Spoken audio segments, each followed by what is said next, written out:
Well, evening's coming. Some big fat hennies here. And my service dog, Sage. He's here to help. And we're going to do some evening chores. My grandson's been playing with sprinklers in the yard today, so we've got kind of a mess out here today. Over here in this coop, we still have some pullets that are for sale. Just gonna take a look. We still got tomatoes ripening. This is like the 24th of September. I've got a whole troop following me everywhere I go. That's just kind of par for the course. Give you a little update on the tank gardens. They're finally kicking in. I'm getting some green beans and got sweet potatoes and peanuts and a few little scallions and a volunteer tomato in there. This one is late potatoes and garlic, and these two are still sweet potatoes that need harvested. The third one over there was beets, and they've pretty much been harvested. I'm just gonna continue to walk along a little bit, and you can kind of see what we do for evening chores. There's the sheep out here. I've been grazing. We're getting pretty close to market time for a couple of the lambs. Then I'll just have the 2 ewes left, and I'll have to bring my ram home about mid-October. So that's what they're all about. And in this coop, we have pullets that we are keeping as replacement hens. You can see they're growing really well.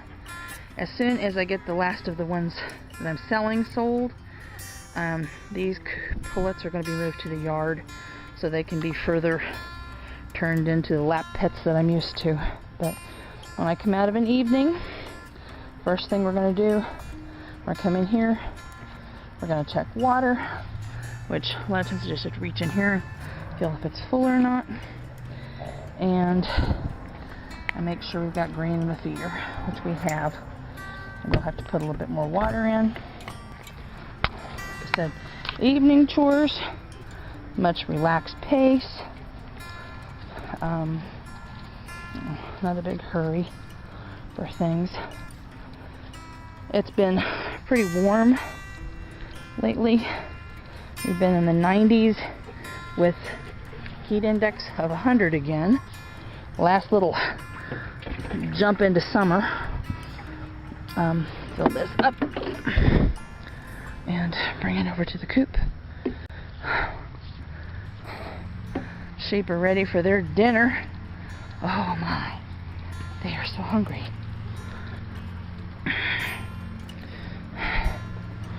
see if I can do this with one hand. I don't know if I can.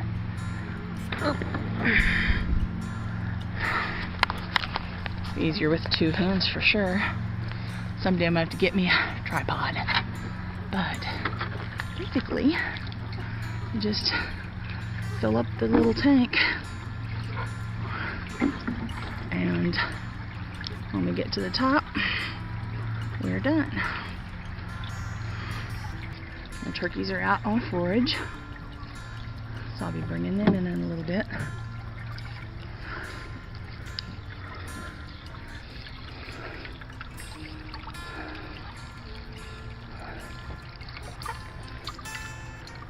Okay, got the water tank full.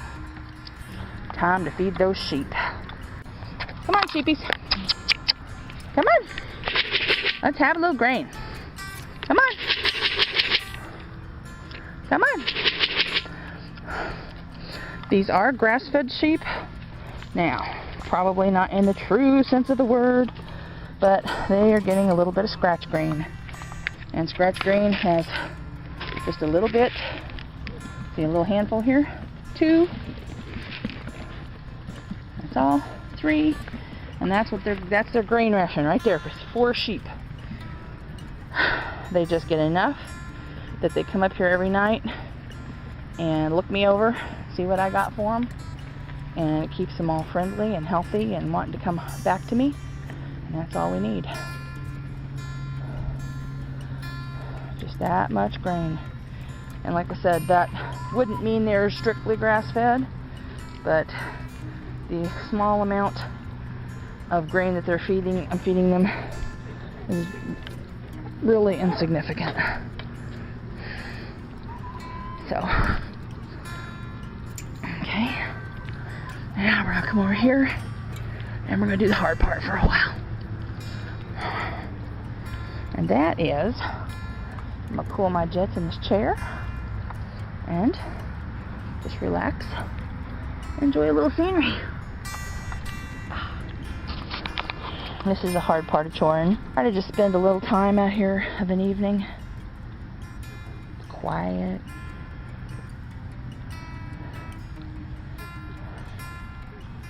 I don't know if you guys can see it, but there's like dragonflies dodging around amongst the tall grass blades. One of my yard chickens has followed me out here because they can't go anywhere without me. I have to constantly have them with me. And we're just going to sit here for a little while and enjoy the peace.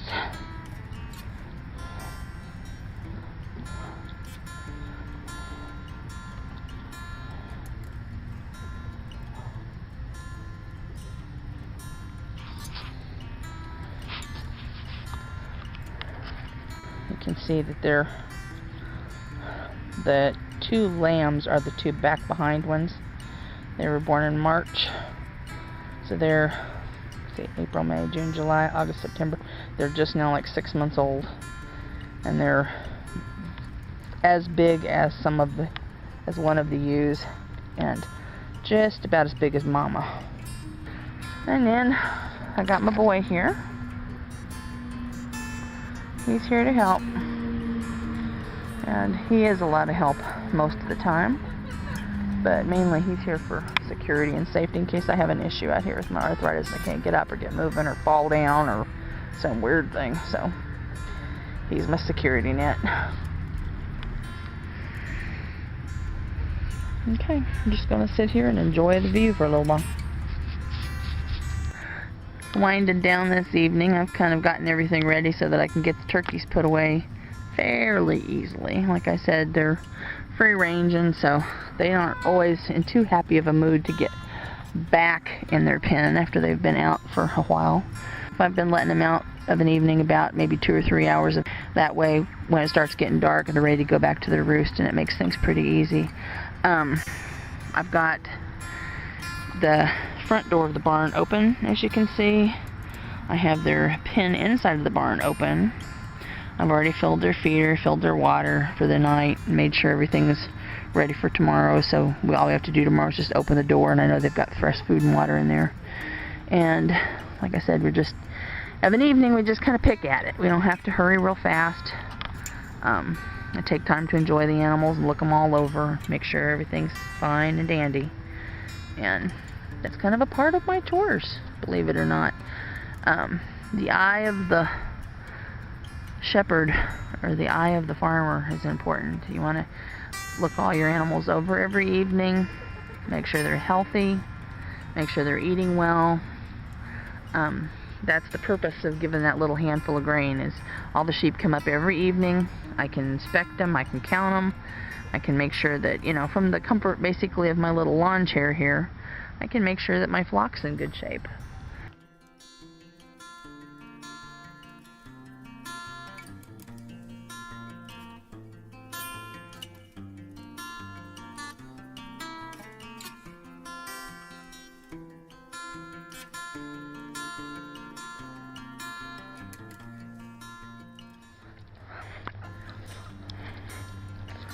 Okay, that is perfectly fine. That's perfect. I love them going in that pen. Makes my world an easy place to live. Okay.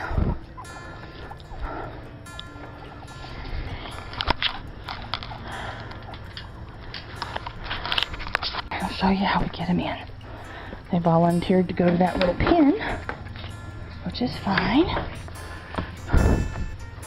Stay there, Sage.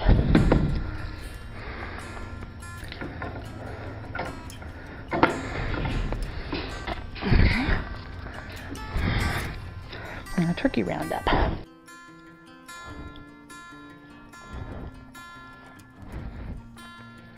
As long as you move slowly, they shouldn't try to fly. They should just move along the pin walls.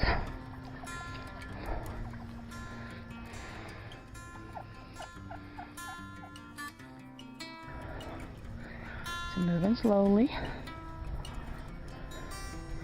In the door.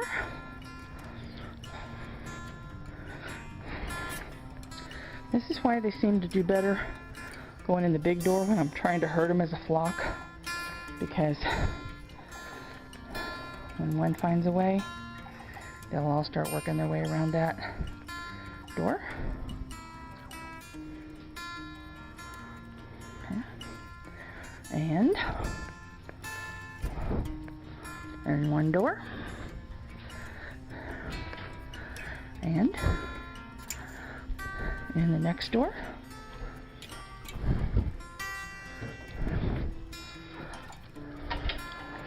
And they're safe and sound back in their pen.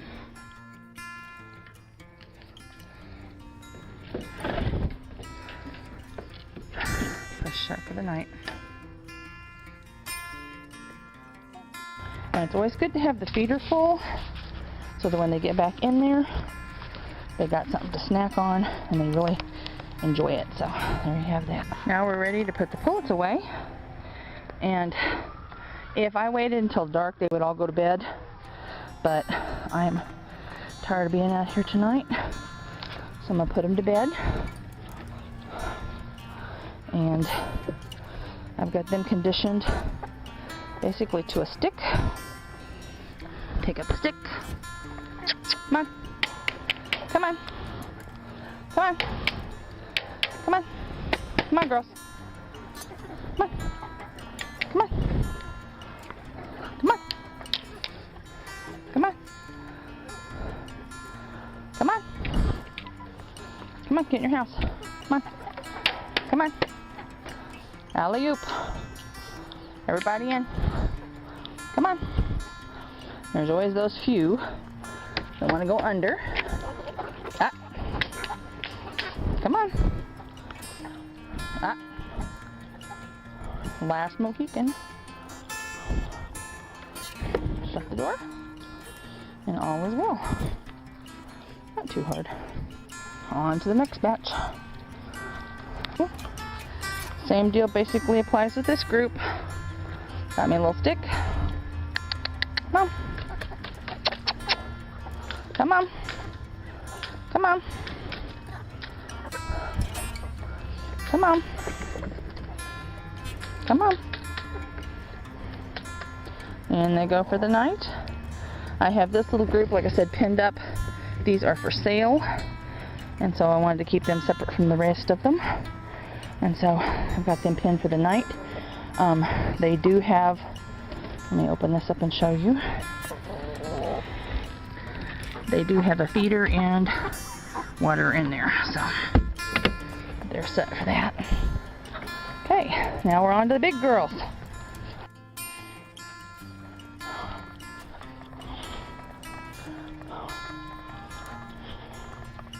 First thing I gotta do is get the eggs gathered.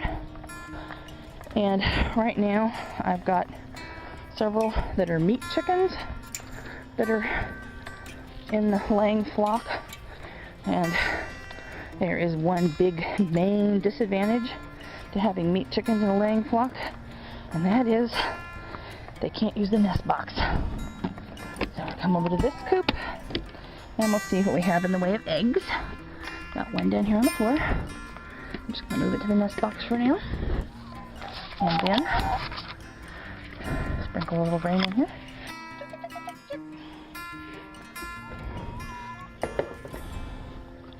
And they'll start going to bed.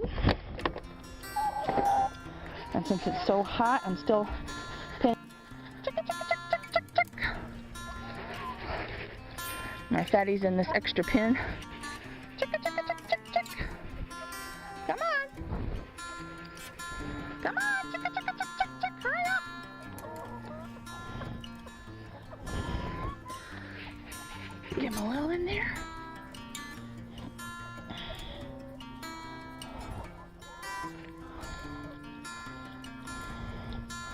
Come on, all three of you get in there so you can eat. Come on.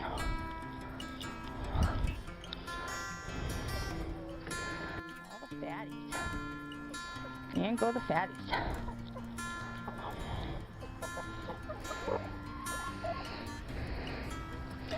This one here is really not one of the fatties. She is a white Jersey giant. But she can still go in there with the rest of them. And lock them in their coon-proof bin. I should say coon-resistant. I don't know if anything's coon-proof. And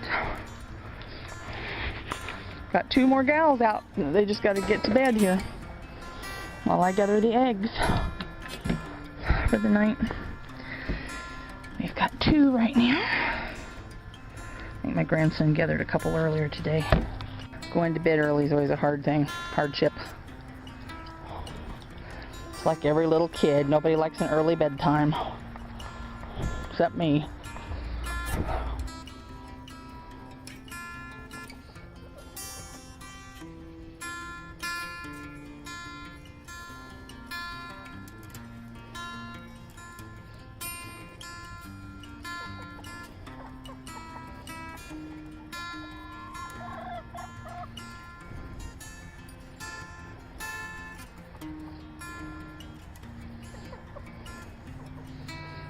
Okay.